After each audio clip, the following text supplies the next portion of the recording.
You're listening to Cards to the Moon, a podcast about trading cards from both a collector and investor perspective. We hope you'll stick around for the ride as we take a deep dive into the state of the hobby, share some hot takes, hopefully some useful advice, and fun stories along the way. Hey guys, welcome back to another episode of Cards to the Moon. This is episode 246. My name is Clark from 5cardguys.com and 5cardguys on Instagram. Hosting with me, as usual, is John, who is Trade You at Recess on Instagram as well. And Hyung, if you were here Friday's episode, you'll know that he's away for this episode as well. But we hope to have him back next week. All right, off the top, we were just talking about this a couple weeks back when the 1961 Fleer Wilt Chamberlain rookie card got a perfect SGC 10 grade. And if you recall, Pete Steinberg from SGC made a lengthy video about it. The card looked amazing. It popped in the SGC tuxedo slab. But now it's been crossed over to a PSA slab, graded a PSA 10 gem mint. So first question I had was, I wonder how Pete feels about all of this. And if you think about it, SGC and PSA, they're all part of the same family. So I don't know how upset he could be. But I got some questions about this, and before I ask them, I want to know what your initial thoughts are, John, when you first heard this news, this crossover from the SGC 10 to PSA 10 for this monster card. Right. I thought this was an absolutely brilliant move by the buyer or the owner of that current card. Because if you put two and together, that completely makes sense, right? Like it's Pete from SGC, right? That's his yes. Thing. Like when he released that social media post about the card and how, in their opinion, this was the nicest Wilt Chamberlain, literally perfection that they had ever seen in existence, right? So there's that number one. Then you have PSAs, SGC, that were being related to each other. Right. So, at this point, like the overarching companies are not going to want to hear the SGC president say one thing and then it gets crossed over to PSA 9. It would just kind of really dummy down the validity and the brand image of SGC. So I think as the new owner of that card, brilliant move, because he probably saw this is like, I know it's going to cost me $5,000 or $10,000 or whatever it is to grade this thing, but this is like automatic cash in my pocket. 100% this is grading over to a PSA 10. No questions, if, ands, or buts. So I honestly, like, even the seller is probably like, shoot, I should have, after that post came out, I should have like crossed it over. What was I thinking? And sold it for 2.7 million or whatever. So brilliant, absolutely brilliant move. Like, we didn't even think about that. We didn't even talk about that. Yeah. It's a very shrewd, like awesome move. That was my first impression. Yeah, definitely. And I'm looking at the pop count. It's definitely went from a 3 PSA 10 Wilt Chamberlain card to 4 now. Right. And I don't know if the SGC ever or Card Ladder ever recorded the SGC one, but it doesn't say 10 anymore. It doesn't say there's one for SGC 10, so it's back down to 0. Man, yeah. I said I had some questions, so like here's what I thought. If big cards like this, Wilt Chamberlain rookie, ever pops up again, right? It gets a really high SGC grade, and especially for vintage like this Wilt Chamberlain card. Do you think this kind of sets a new precedent that it's got a really good shot now to cross over to the equivalent PSA grade for the reasons that you just stated, John? You know what I mean? So, why wouldn't any collector do that to increase the value of the card? Right. You know what I mean? Good question. I think this news alone might give a little bit more consumer confidence to try that out, knowing that SGC and PSA are kind of married together, so they wouldn't want to tarnish each other's brands. May not work as well, because this was a little different, because this was like highly publicized. It's a Yeah. different kind of card, but I mean, in terms of the number of attempts that we might start seeing coming through, I wouldn't blame any owner of a vintage SGC 10 right now giving it a shot. So yeah, Yeah. that's a great point. I think it could lead to more attempts for sure. We should ask our we should ask our hobby friend Carlos Sluggers 55 because he has a bunch of SGC Right. high grade vintage cards. So I'm like, Definitely. hey, would this make you think again about resubmitting to PSA? This actually might. If that becomes like a norm or a trend, SGC could be essentially the equivalent of, you know, that the service that Beckett has, the raw card review, Right. Right. where you Right. just submit it and they have Yeah, yeah, yeah. the gold sticker on the top, That's right. and then essentially, I don't know why people do it, but I guess it's cheaper to do it that way. And if you get that and you submit it back to Beckett, usually you get that grade Mm, in a Beckett slab, right? right. SGC is kind of the glorified version of it. If more people are like, okay, let's just send it to SGC, cheaper to grade with them. You get a certain grade review, and then you're like, oh, I like this grade. Then you just resubmit it to PSA, Right. all part of the same collector's Right. family. Yeah. But it's, That's the yeah, definite they, possibility. they become the new Beckett's raw card review. All right. Yeah, no, that was pretty interesting to see. I thought it was pretty wild. All right, let's move on to hobby headlines. Okay, so by now you probably heard that another Fanatics Fest event got canceled or postponed in this case. The Orlando show, originally scheduled for this November 1st to the 3rd, has been postponed to sometime in early 2025, with organizers citing the recent hurricane damage in Florida, which of course we all know about. This comes on the heels of Fanatics Fest Pittsburgh show being canceled, that was originally slated for this past September, if you remember. Oh, Now, I didn't. ultimately, oh, go No, I ahead. was saying I didn't know about the cancellation in Oh, Pittsburgh. yeah. Oh No, man, I you don't. have been out of the hobby news I for real. seriously I have. Yeah, yeah. The Pittsburgh one was, yeah, canceled several weeks ago. Wow. Um, I'll give you some context, actually, not just for you, John, but for a bunch of other people. I'm sure that didn't know, but yeah, you know what? This ultimately may be much ado about nothing, but I can't help personally think that maybe the optimism that we had with Fanatics holding multiple high caliber card shows isn't going as well as they might have originally thought. And this is my thinking. So the Pittsburgh show, I get why they would cancel that because it was really close to the NYC show, right? It Mm, was like a month and a half apart. And I believe the organizers were probably pressed for time. You know, they couldn't get the show where they wanted it to be, even for a smaller show, in relatively speaking, than FFNYC. Plus, I felt like they had such little time to promote that specific show as well, right. right? Um, Same goes with the Orlando show, actually, where I saw very few social media posts about it leading up to the event, like in Mm, terms of promotion. right. And of course, the hurricane damage in Florida is a real thing, but I thought what Cage the lawyer, he made an interesting point in one of his recent videos, and that's the fact that guess what, Disney World up and running. You know, Disney World didn't really close. Plus, this is a stronger point. Other conventions are still scheduled to go on for this month and next month in Orlando. Like, there's a lot of conventions that are held in Orlando. Okay. Obviously, it's an ideal spot for a lot of industries, and the Right. weather is usually nice, right? Right. And some are apparently bigger than what Fanatics Class Orlando was supposed to be, you know, and so all that's still going on. So, with that context, Mm. I want to ask you, John, you know, do you think this is much ado about nothing, or is there something here? And maybe, you know, in 2025, Fanatics might be rethinking their event strategy. This is kind of like their reset button. Right.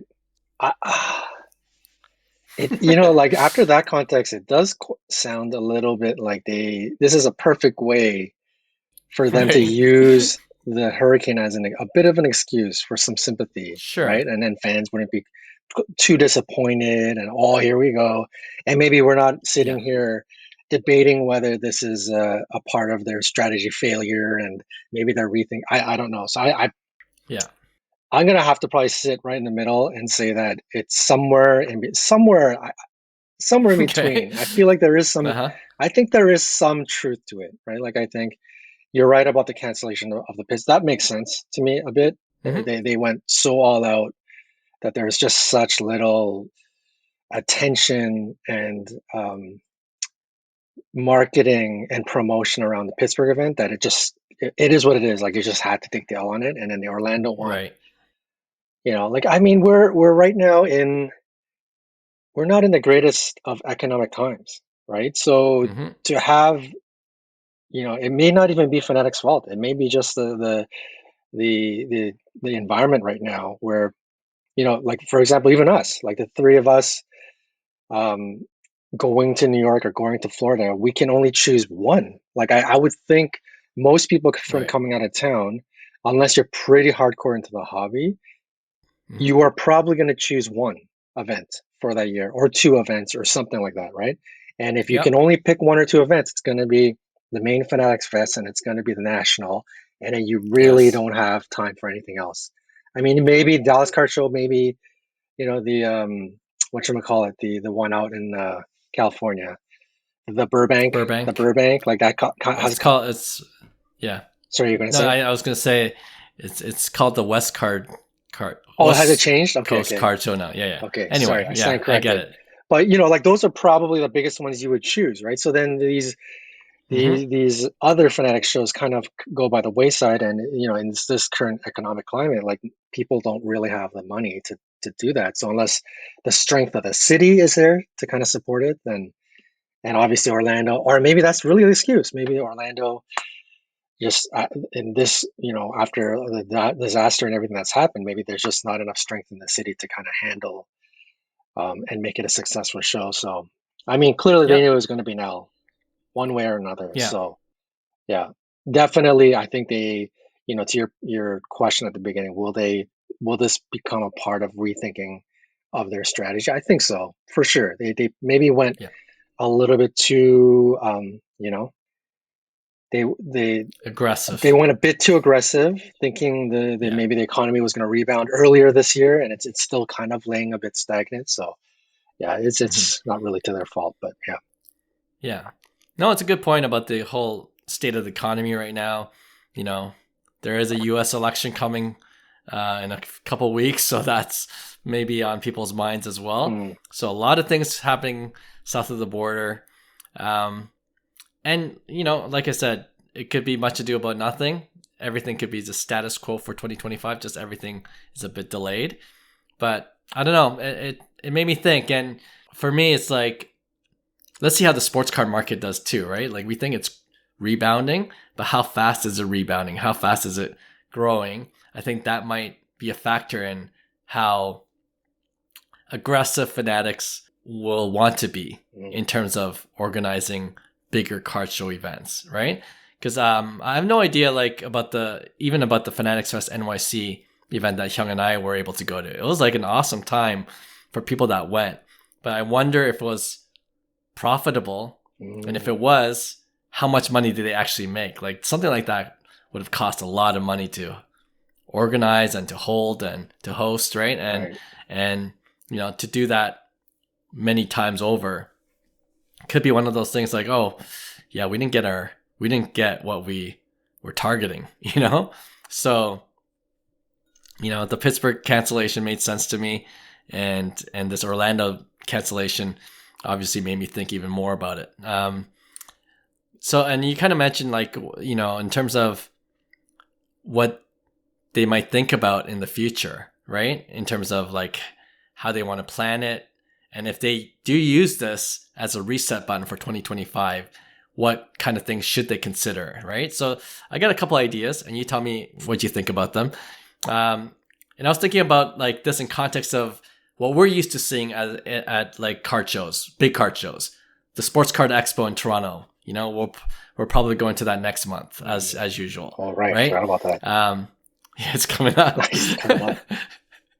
It is coming up. But you think about that's your regular big card show. Nothing fancy, nothing special. Nice big convention center type area, industrial area. Right. Um, And, then you got, the Fanatics Fest New York City, where you got the celebrities coming out and you have all these like main events. Maybe what they might want to do is more something like a happy medium. Like you don't go that extravagant, or you do that just once a year at NYC, right? Or LA if you want to switch it up, East Coast, West Coast. I like the exclusive Fan Fest product drops. That was a huge success. Like people were lining up for that. People were flipping them like crazy for crazy profits, myself included. So just keep that. There's a demand for it, and that's like them printing money. They could charge pretty much anything. People are just buying it, right? Because it's Fan Fest exclusive at the event itself. But I think if you can have these more of like these smaller Fanatics hosted regional shows, right? And just give people a taste at the different cities, right? Of what it could be like, at the flagship show in New York City or LA. That might have more people want to go to the big show, wherever they're from, And just like, guess what? The smaller Orlando show or the smaller Pittsburgh show, or just make it, it doesn't have to be big, just a kind of a much smaller scale version, but essentially for the local community. You give them a taste, and then you just really hope that carries over to the big show in the summer. I don't know, just thinking out loud.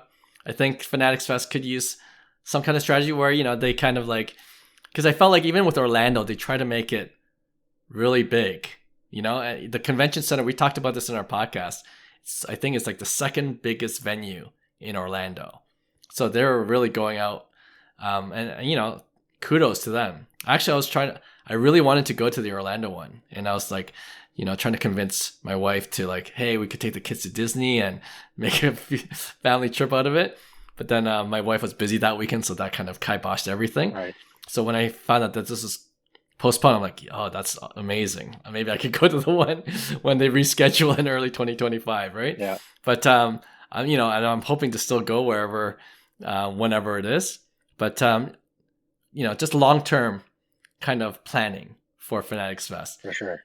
Do you think that something like that will work? Yeah, I think that's the basic, right? Like I think going to the smaller shows as a teaser to the big show, that makes sense. Like some sort of eye-opening value add. But on top of that, I think they can actually have tangible value adds, right? Maybe it's like like a season's pass, like a Magic Kingdom season pass, where you right. Or because you attended the Pittsburgh show, you now have free access to the main national show in New York or whatever, right? Like you're Yes. all 3 days are paid for, and then that can give you some sort of economic incentive. All you need to do is you get your butt out there to New York, and you're in, right?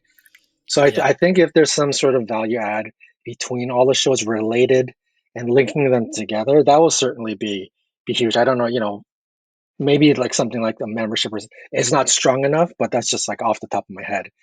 But I think they have the power to do that. And I think also you were saying how they might scale back the initial big. I have to assume that's going to be a given. Like I have to assume that first show, they spent way more than they like.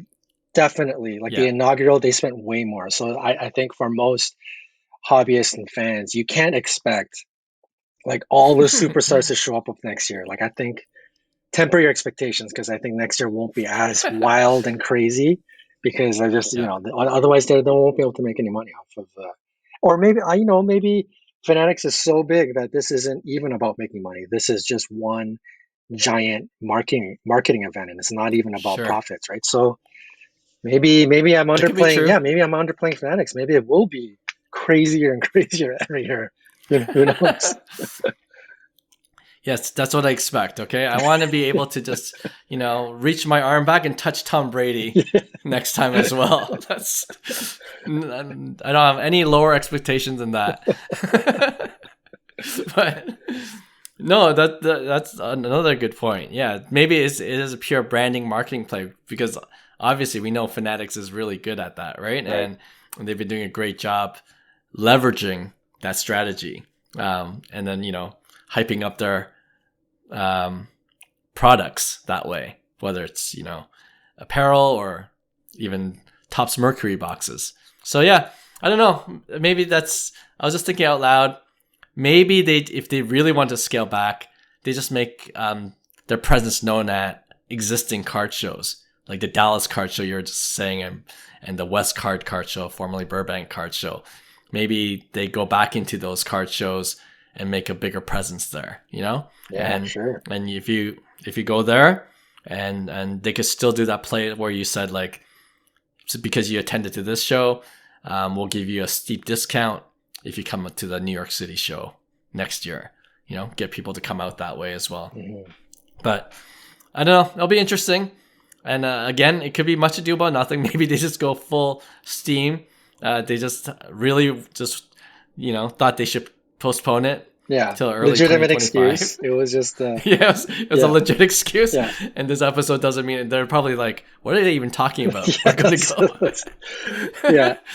I'm gonna get a DM from Fanatics Events saying, "Hey guys, no, everything is status quo.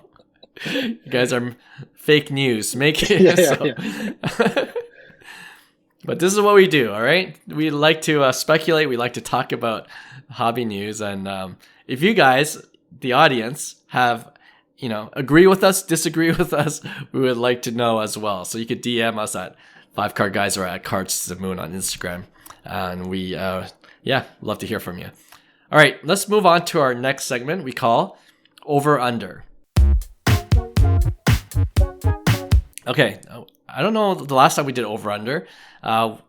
You're away the last few weeks, John, and I've been doing a lot of quiz shows with Hyung, and the first time we did it, he got like 4 out of 4. Brilliant, And then the last week, I don't know, you haven't seen it yet, but last week he went 0 for 4. So he's either like perfect or he just absolutely gets crushed. Right. So we'll see. But anyway, today's kind of like a quiz thing. It's an over-under. And I'm going to keep this pretty simple. Mm-hmm. The over-under number is $10,000 for each one of these cards. Okay? That's the 10,000. So you tell me, I'm going to tell you a card. What's the latest sale? All of these sold, I believe, just in this month, in October. You tell me if the recent sale was over or under $10,000. Wow. Okay. All right. We'll start off with Caitlin Clark, her 2024 Panini Instant WNBA Draft Night rookie card. All right. So this is Panini Instant. If you don't know, it's like the Topps Now of the Panini version of it. Right. And it's the draft night. So she's holding her Indiana Fever jersey. Sticker auto. The grade. Yeah, sticker auto, but the grade is a PSA 10/10. Okay. Numbered? Ooh, that's a good question. Maybe not, but might be pretty rare. It's print on demand, so it's definitely, it's probably not numbered, but it's low, right. There's a print run on it. Yeah. I honestly have no idea, but I would have to assume under. Like, it'd be pretty wild to be spending over 10 grand for Caitlin Clark. It is draft night. I guess it technically could be one of her first NBA cards, like quote unquote. I don't know. Sticker auto, pretty ugly. I don't know. Under 10 grand, I would think it would be insane for it to be over 10 grand. Even being close to 10 grand, I think is a little bit insane. But anyways, under. You're going under, okay. Yeah. The answer is over. It's sold for. I knew it was going to be one of these trick questions. $14,102. $14,102. Man. Now you're making me second guess. I'm like, is this a real number? Hold on. I am going to check right now. It's like a fake shield number. Nope. Yep. There it is. It's Probstein Auctions. Sold October 14th, 2024. For $14,102. Jeez. So if any WNBA card is going to sell for that much, it's got to be Caitlin Clark, right? No question. All right. Oh boy. Here we go. Number 2. Okay. 0 for 1. That's okay. You got 4 more. Second card. The 2023 Bowman Draft Chrome Prospect Black Refractor autograph card of Paul Skeens. Number to 75. Yeah. PSA 10. PSA 10. Yeah. So Paul Skeens, essentially is Bowman Chrome Prospect Auto. His first Bowman His Chrome first Prospect Bowman Auto. Black. Number to 75, PSA 10 grade. Black is pretty new, no? I don't remember there being a black. No, there's been a black. Mookie has a black. That's true. In recent years, was there black? Anyways, I'm besides the point. And kind of a color match, I guess you can say, with the Yeah, Pittsburgh Pirates yeah, uniform. that's true. Man, he did have a great year. He's a pitcher though, and it's not gold. It is black. See, it makes sense so much sense to me. This is under 10 grand, Mm-hmm. but you just when it's obviously a certain way, I think you're kind of posing the question Okay. to trick me. So I think this is obviously under 10 grand, but I am going to go opposite and say over because I kind of feel like you're trying to trick me here. So I'm going over. Wow, I like that thought process. Okay, the answer is it's under, obviously. $8,400. Yeah. You're good. You're good. It's like that was like a quadruple reverse psychology or something like that. Oh man, this is so funny because when Young went 0 for 4, he's like, he overthought everything. You know? So if you guys just go with your gut, guys. Come on, just go with your gut, and then you'll do fine. Okay. All right. Oh, next card. This is more familiar to you. Okay. The 2008 Topps Chrome X-Fractor of the Kobe Bryant card, where LeBron James is in it as well. Right? You know that one? Horizontal. Yeah. Number to 288. Yeah. PSA 10. PSA 10. Oh man, I haven't checked prices on that in a while. Me neither until recently. Yeah. That is a X-Fractor. Number 2, what was it again? 288. 288. I want to say historically that was up in the 10s. I don't know where Kobe is now because I know in the last little bit Kobe, Jordan, all that stuff was kind of rebounding, but I want to think it's not 10. And I'm going to revert back to my gut. I'm thinking it's kind of like around the $9,000 mark, so I'm going to say under. Under? Yeah. Okay. The correct answer is under 8,100. Yes. You see? You go with your gut. this is what I'm saying.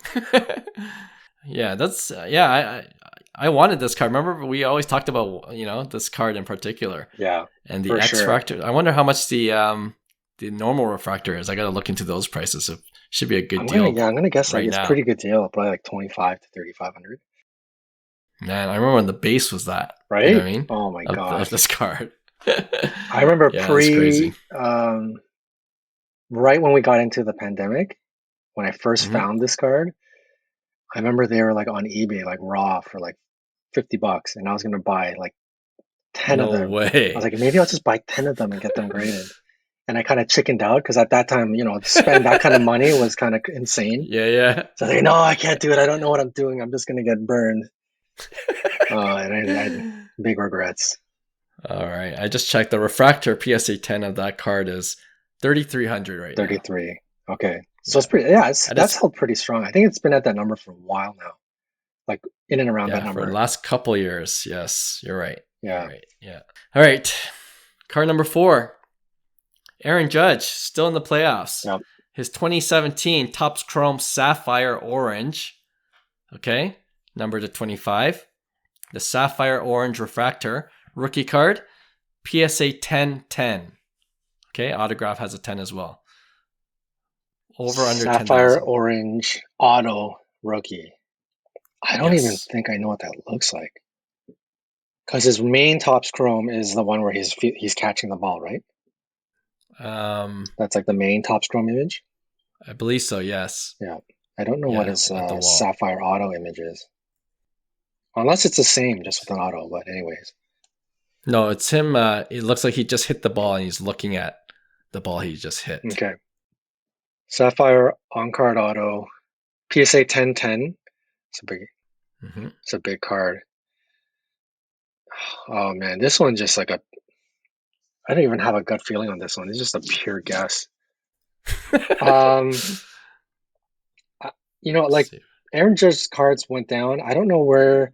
I haven't paid attention whether they've rebounded towards the end of the year. He did have. Oh, I have seen that before. That's the card. Oh man. On card. I think my Autograph. gut. I think my gut is under, but I'm going to. No, you know what? I still think Aaron Judge's cards are a little bit more suppressed than they should be. So I'm going to say under.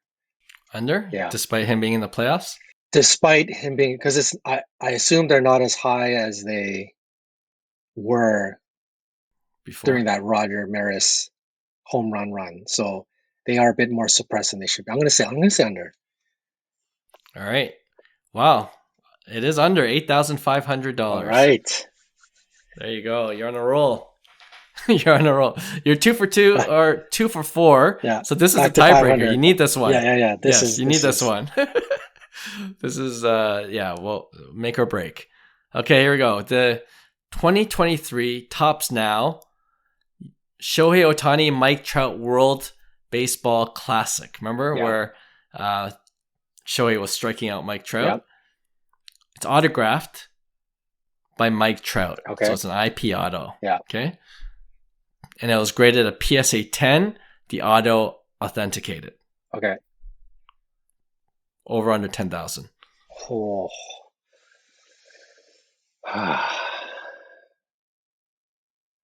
I'm not. Awesome card. I want it for myself. Just not that cool without Ohtani's auto. Like if you're talking, if it was authentic Ohtani auto, then yeah, we're going way above 10. That's an easy one. Yeah, that's an easy but it's one. Mike Trout. Yeah. He has lost a lot of luster. It's still a great card. It is still super unique to have one of those cards autoed and not just the base in a PSA 10. So that in itself is probably going to really balloon the amount, but I can't see that being at 10 grand. I have to say under. Your final answer? Final answer. Don't do this to me, Clark. Don't trick me. The answer for this last question is over $11,500. Oh. Oh man, you're on a roll. Damn it, Clark. That was good. That was good. The house always wins, my friend. This is how we get you. You went double or nothing. Yeah. But no, that's not bad. That's not bad. Yeah, 2 for 5 is pretty good in the Cards to the Moon quiz show. Your mark will be bell curved. Don't worry about it. All right, let's end off this episode with our regular weekly segment we call Pick One. And this is when the two of us will pick a couple of cards and we debate which one we would rather invest in. All right, so John, do you got one to start things off of? I do. I'm going to go, Okay. Normally I try to be the hockey guy or the weird question guy, but I'm just going to go simple baseball. Again, once in a while I like to... it would have been good if Hyung was here because it was kind of meant for the both of you guys. But we're going to go simple baseball. I think everybody saw the flash of Tatis again in its limited run. Yes. So for Tatis has taken a big hit. Right, there's a lot of legitimate Tatis haters now, and a lot of people who just don't believe in Tatis as a comeback player, especially in the hobby as like an investment. So we're going to go for next year. Who is going to have a greater rebound in card prices? Is it going to be Tatis or is it going to be J-Rod? Tatis or J-Rod? For next year. Greater rebound in card prices. So I guess it would be the better investment. Yes. For next year, though. For next year. for next season. Because like everyone got a little taste of Tatis, so I think I wouldn't be asking this question. It'd be a pretty. I think most people would pick J-Rod, but because Tatis again showed, don't forget about showed everybody not to forget about him, that he's still a superstar. Yeah, no, for sure. That's a good question. Like, I'm pretty optimistic about J-Rod's bounce back in general. Like, I'm kind of looking at his cards in the offseason. That's what I'm going to be doing. But I'm one of those guys, one of those collectors you're kind of mentioning. I'm not a Tatis hater, but I'm kind of off him now, and despite, him being in the playoff news fairly recently, for him to make a bigger comeback, he's got to put up really monster numbers. And I don't know if he's going to do that. He's going to put up good numbers, I think, right. Like he got 400 at-bats this past season, 21 home runs, 11 stolen bases. Yeah. I think he was right around what he kind of usually does, right? Like bats around 275, right? 285. 276, yeah, you're right on. And if you extrapolate an extra 200 at-bats, so half those numbers, 30 home run, 20 stolen base season. And I think that's what Tatis could do as well. At least a 30-20 as well. So let's say they get similar numbers, right? I think the bounce back, even though it's cheaper to get Tatis cards than J-Rod's cards, I think if the perception is that both these guys are having nice rebound seasons, I think the rebound in value is going to still be higher for J-Rod. I think Tatis will still have that stigma. And the only way he'll get rid of that stigma is if he hits 50 plus home runs or something like that, and people might be back on Tatis. So because I don't think he's going to get there for next year, yeah, J-Rod's my pick. I'm hoping J-Rod dips even more in the offseason, to tell you the truth. Yeah, it's possible. Man, good answer. I designed this question because I love Tatis. He's still one of my favorite players. So I think when I designed it, I was for sure, I'm picking Tatis. Like that was what I was going to pick. But as you were talking, I'm like, you know what? For the listeners, like, let me try to take off my biased hat and let me try to think about this carefully. And I think I want to pick Tatis, and that was my pick going into this question. But I'm going to go the other way too. I'm going to go J-Rod because I think you're right. Okay. I'm drinking the Tatis Kool-Aid in his little brief stint in the playoffs. I mean, he's a gamer. Like this is just what's going to happen with these kinds of guys in the playoffs. So it was great to see that.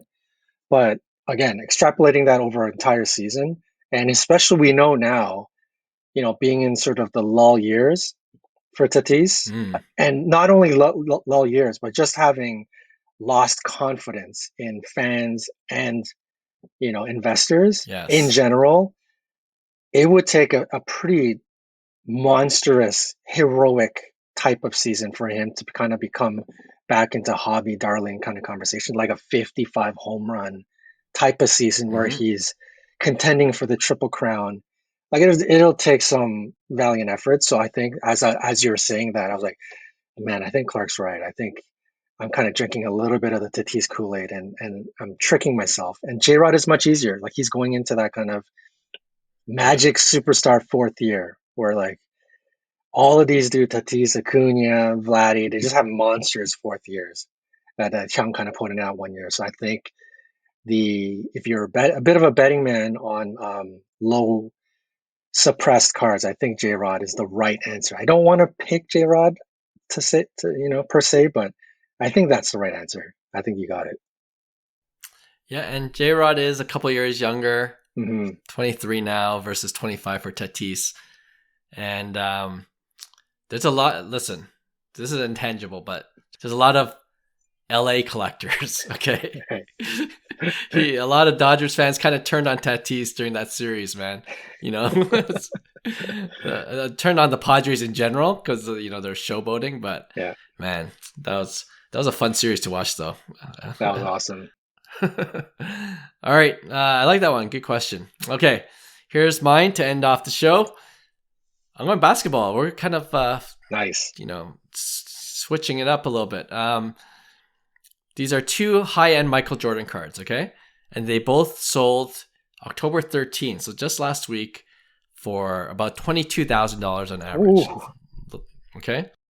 And here, I'm going to show you on screen, but the first one is this 1997 Skybox Z-Force Quick Strike Michael Jordan card. 1997 Skybox Z. It was PSA 10 graded, Mm-hmm. and that sold for exactly $23,400. Wow. Okay, so that's that card right here that you see on the side. Right. It's a nice looking card. Yeah. Nice and clean. Mm-hmm. Right. And then right below it is the 1999 Upper Deck MJ Master Collection Performances autograph card numbered to 50, PSA 10 as well. Oh man, we need our boy Cajun Cardboard on this question, Give us the hierarchy of MJ right? cards here. Because I don't. What's the rarity on that Z-Force? The pop count is It 19 must be for tiny, PSA 10. right? 19. And the other one is a 10 as well. It's a 10 as well. Oh man! And this is 8 of 50 for this particular card. So, to any Joe Schmo collector like myself that only dreams of these cards, if you were to tell me to pick one, I think for me, the answer is going to be the autograph. It's on card, right? Mm-hmm. Yeah, it's definitely Upper Deck. Yep. On card, PSA 10 on top of that. That's sick. Like that is, even though it may not be like a well-known or a iconic image of like a Michael Jordan autograph card, it's a Michael Jordan autograph card, PSA 10. Like that is, there's no way to splice it. Like that's a holy grail card for a lot of collectors. Doesn't even have to be MJ collectors. So I think that's the easy one for me. But like, I could see somebody like Cajun Cardboard, who's more deep into the Michael Jordan collecting game, and he might make the argument, listen, PSA 10 in that Z-Force, you guys don't know. Like this is as rare as it gets. Like this is like a super card for 90s inserts, and they're going up, and like I don't know the context behind it, but Right. I could see there being a huge argument, like in this space of people spending tens of thousands of dollars on Michael Jordan cards. There could be many people going, yeah, it's great. The Jordan autograph is great, but there's many of those around, and that Z-Force, ooh, you guys don't know, like that's a crazy card. So I don't have that context. So from a Joe Schmo collector, man, it's that autograph PSA 10 all day, every day. But I could see myself being corrected by some hardcore collector being like, you don't know what the hell you're doing. It's funny. From one Joe Schmo collector to another Joe Schmo Michael Jordan, wannabe collector. I'm going with the autograph, but Right? you outlined the points perfectly. I don't even have to talk further. I'm just going to show you something I've learned in my limited research. Right? This one sold the autograph version that we both chose. Right. For $21,600 over the Z-Force. If you look at the sales of the card, there's only been one previous sales according to Card Ladder. And it's been up since last year, right? When it sold for $19,600. So it went up a couple $1,000. Okay, that's that's whatever. But if you go back to the Z-Force, there's more of them. There's actually a ladder card diagram. You ready? Okay. Do you see this chart? What? Wow. The podcast listeners don't see is the previous sale of this 23,000 card was December 2023 last year for $9,000. Oh my goodness. So it went from 9,000 to 23,000 in less than a year. What is with that surge? Where this is previous sale between the $9,000 card in December 2023, the $6,000 in December 2022. 4,400 in October 2020. Right. It is, I guess it's rare. Yeah. Although it's not numbered. But to play devil's advocate, is this going to be a middle finger graph coming with a little crash afterwards? Yeah. It's I don't know. Possibly. Man, this is But definitely a Cajun Cardboard question. He's gonna have to give yes, us I some was thinking that. context on this 1v1. I'm gonna ask him. I'm gonna shoot him a DM, see if he knows. Yeah. and then yeah, that's anyway. That's you and I. We work together on showcasing the point that we don't know anything about Michael Jordan high-end cards. Why Michael Jordan high-end collectors just think differently. I just don't get or understand them right now. But yeah, we gotta talk to guys like Cajun. All right, thanks for joining us for another great episode, Cards to the Moon, and we'll have a brand new show for you guys next Tuesday as usual. See you then. Bye. Hey, thanks for listening to Cards to the Moon. We'd really appreciate you subscribing to our podcast wherever you listen to your podcasts, and you can also connect with each of us on Instagram at 5Card Guys, or you can follow Hyung at Integrity Sports Cards, or John at TradeU at Recess. You can also check us out at 5cardguys.com. Thanks again, and hope to connect soon.